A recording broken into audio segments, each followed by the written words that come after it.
It was 6:13 p.m. when my phone buzzed with a message. "Hey man, just a heads up. Mark's barbecue is looking great. Can't wait to see everyone tonight." Everyone. That word sat on my tongue like ash. I looked at the clock. My birthday dinner was set for 7. The table was already set. 6 seats, one at the head, the others perfectly placed. I had spent the afternoon preparing, arranging the candles, choosing the music. Not for celebration, for observation. A few minutes later, another message. From my wife. "Sorry, love, Mark's barbecue turned into a bigger thing than expected. The girls are already here. You understand, right?" Yes, I understood. I placed the phone down gently, aligning it perfectly beside the fork. My hands did not shake. My breath did not quicken. Stillness was my inheritance. Mark had taken everything else.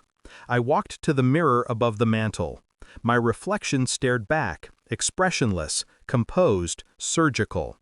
They thought I would sit here alone. They thought wrong. Mark was the golden child, the kind of man whose failures were repainted as character-building lessons. When he lost his job, Dad called it a period of reflection. When I bought a house, he called it a bit ambitious. He could do no wrong. And my wife, Elena, laughed at his jokes the way she used to laugh at mine. She called him charming.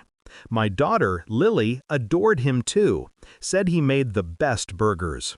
I saw it coming weeks ago. The small things first. Elena humming the songs Mark liked. Her phone lighting up with his name. Mark, work, though he didn't even have a job. The way Lily mentioned they had rehearsed a surprise for my birthday. A surprise? The betrayal didn't shout. It whispered. It leaked through cracks in the routine, the shared glances, the inside jokes that didn't include me. So I listened, I observed, and I smiled in all the right places.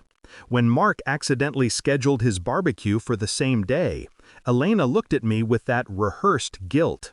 "It's just a coincidence," she said. I nodded, of course. But coincidences don't repeat themselves. They evolve. I started small, checked phone bills, watched message timestamps.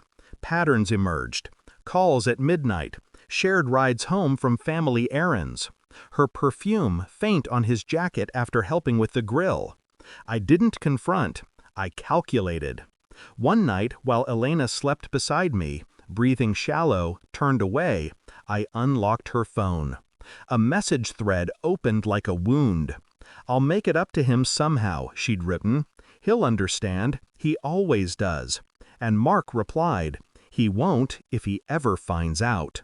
I copied everything, printed it, placed it in a folder marked Invitations. Fitting, I thought. Then I made preparations, reserved a private hall downtown, sent invitations only to them. Family, friends, all who believed in Mark's perfect smile. Told them it was for a surprise birthday announcement. They would come. Out of guilt, out of curiosity, out of obligation. And when they did, they'd see what understanding truly looked like. By 7:18, the hall was quiet, empty except for me and the flicker of candlelight across the white tablecloth. At 7:23, footsteps echoed, hesitant, then a voice, Elena's. "We just wanted to stop by before heading to Mark's. Happy birthday, love." Behind her, my parents smiled, guilty. My daughter held a balloon. And then, inevitably, Mark appeared, tan, effortless, holding a gift bag. "Didn't want you to be alone, brother." I motioned for them to sit. My calm unsettled them. I handed Mark the folder. "A small gift for you." He hesitated, opened it, read. The color drained from his face. Elena froze. My father's hand fell from his glass. "What is this?" Mark stammered. "Evidence," I said simply. No one spoke. The silence was dense, like wet cement setting around them. Lily looked between us, confused. "Daddy?" I smiled at her. "It's okay, sweetheart. Grown-up stuff."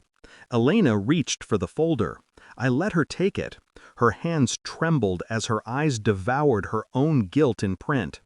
"I didn't mean for it to happen," she whispered. I tilted my head. But it did. Mark tried to speak, but I raised a hand. He stopped. The authority in my calm was absolute. "You wanted everyone here," I said, gesturing to the room. "You wanted attention, validation. You wanted to be chosen." Mark looked away, shame smoldering behind his eyes. "Well," I said softly, "congratulations." I stepped aside, revealing the projector behind me. The screen blinked to life. Photos, messages, timestamps. Their little secret now cast in 30 feet of white silence. No shouting, no tears, just truth. The room went still. My mother wept quietly. My father's face hardened, all golden illusions collapsing. Mark looked at me like a man drowning. "Please, Daniel." I cut him off with a whisper. "You set your barbecue to burn my day. Consider this the flame returned." I turned to Elena. Her lips parted, but no sound came. "This is your party now," I said. "Enjoy it." Then I walked out. Past the table, past the stunned faces, past the echoes of my own restraint. Outside, the night air was sharp and clean.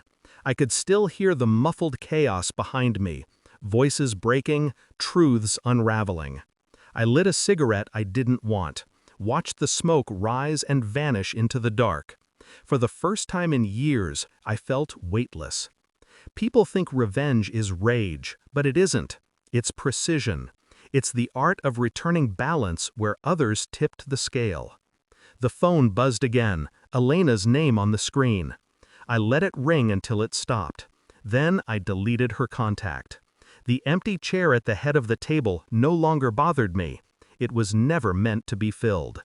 And as I walked away from the hall, the faint glow behind me flickering like dying embers, I finally understood what peace sounded like. Silence. Final line? They gave my brother the day. I gave him the truth.